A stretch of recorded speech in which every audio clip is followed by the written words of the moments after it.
Welcome students. இப்போ நம்ம பார்க்க போற topic trigonometry.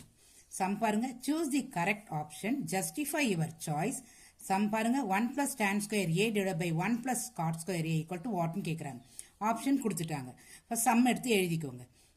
1 plus tan square a divided by 1 plus cot square a. இப்போ ஃபார்முலா பாருங்க, secant square a equal to 1 plus tan square a. cosecant square a equal to 1 plus cot square a. நம்ம 1 plus tan square a க்கு பதிலா secant square a போடலாம். Okay, then 1 plus cot square a க்கு பதிலா cosecant square a போடலாம். Okay, we know that secant a equal to 1 by cos a, cosecant a equal to 1 by sin a. So இப்போ secant square a க்கு என்ன போடலாம், நீங்க 1 by cos a போடலாமா? So the whole square.